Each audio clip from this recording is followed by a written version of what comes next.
A. Develop the robot, or B. Design the robotic warehouse. A. Develop the heat shield, or B. Coordinate the space mission. A. Analyze the airport, or B. Design the airport. A. Develop the packaging, or B. Create the supply chain. If you answered B to any of these questions, industrial and systems engineering could be for you. We design and operate large complex systems and processes that combine many of the products that other engineers develop. These systems and processes provide us with reliable sources of food and water, deliver energy where and when it's needed, create value in the marketplace, drive our economy, and make global society possible.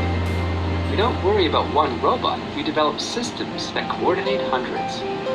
We are systems thinkers. We focus on the decision sciences.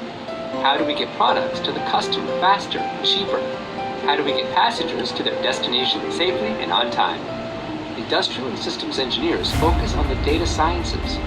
What data do we need for effective decision making? Where do we get it? How do we turn it into actionable information that helps us make tough decisions? We consider the problems of uncertainty.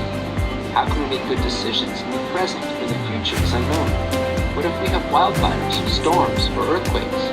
How can we most effectively recover? If any of these aspects appeal to you, if you are good at math, open-minded, and like to think more broadly, if you have a broad range of interests, enjoy working with data, care about people, and want a career with flexibility, then industrial and systems engineering will be a good fit for you. We are in every industry, we're in every company, and we move up the management ranks very quickly. Career opportunities are plentiful and growing, so consider industrial and systems engineering as your major. The skills you will learn will take you around the world and beyond.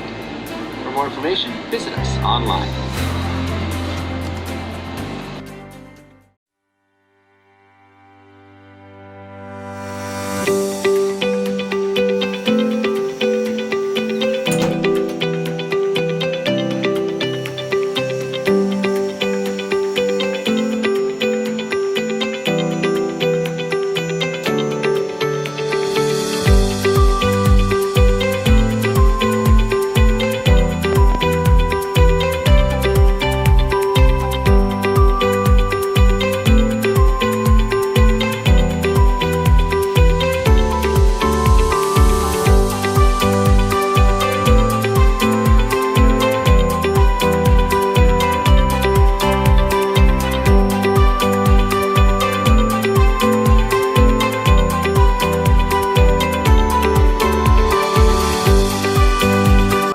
Morning students, this is your professor at Engineering Orientation. My name is Dane, Eyaya, and Eyaya.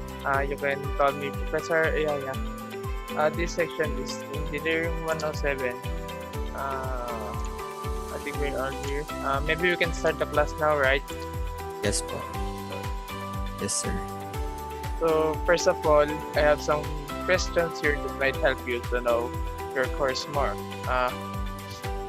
What is industrial engineering? Industrial engineering is an engineering profession that is concerned with the optimization of complex processes, systems, or organization by developing, improving, implementing integrated systems of people, money, knowledge, information, equipment, and energy materials. Second, what do industrial engineers do? Industrial engineers find ways to eliminate waste in production process. They devise efficient systems that integrated workers, machines, materials, information, and energy to make a product or provide a service. Kayo, yung mga gagawa ng mga paraan para maganda yung buhay natin. Kayo din yung mga para magko-contribute sa ikagaganda ng lahat. So, why is industrial engineers important? Industrial engineers is important in finding answers to many important problems in manufacturing, distribution of goods and services, healthcare, utilities, transportation, entertainment, and the environment. Industrial engineers design and change how things are done to increase quality, safety, and productivity. Kaya katulad ng ibang branches ng engineering, kayo din ay mga problem solvers. Kaya kayo, pag puputin nyo yung mga ginagawa nyo, makakamit nyo din yung pangarap nyo mga future engineers. Talagang mahirap talaga yan. Is industrial engineering, ito, last question.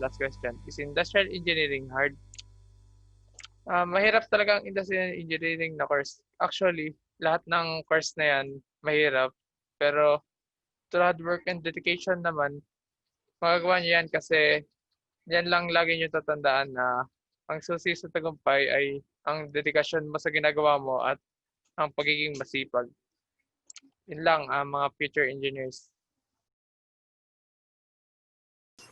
Oy mga tol, musta na kayo? Kakatapos na nung natin bakasyon natin dyan Okay lang naman pre. Kayo dyan. Tol, dami pa rin ginagawang mga project, pati sinasagutan, hindi pa rin tapos, magpapasa ka na nga Nice. Hindi pa rin ako tapos eh. Kaya nga, ang dami. Panay video pa. Napaka-ubos oras. Ikaw ba dyan, Shun? Kamusta ka na ba, Shun? Nakakapagod, ang dami ginagawa. Nakakatamad na ako. Okay lang yan, kiss lang. Okay lang yan, tol. Kaya yan. Ganyan talaga. Ako nga rin, minsan tinatamad na rin Pero wala tayong magagawa. Ganito na talaga yung sistema natin ngayon Kailangan na lang natin talagang sipagan kahit nakakatamad. Yun, kagaya nga sabi ni Sir, determination pati hard work para makuha natin yung success. Kaya mo yan, tol. Laban lang. Sabi nga nila, pagpupursige ang susi sa tagumpay. Kaya, lahat tayo pre, yung mga pangarap natin, makakapitan natin yan. Sa magpursige lang. Kaya mo yan. Kaya nga okay lang yan, huwag kang magsusuko.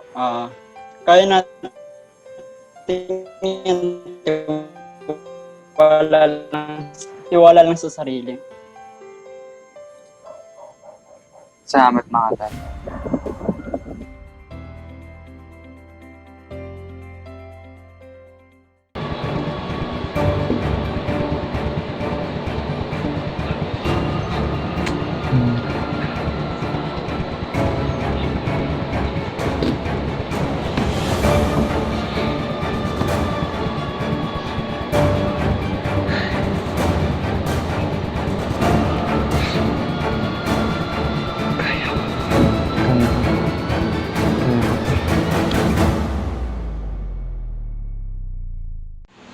Nangarap na din ako maging isang industrial engineer.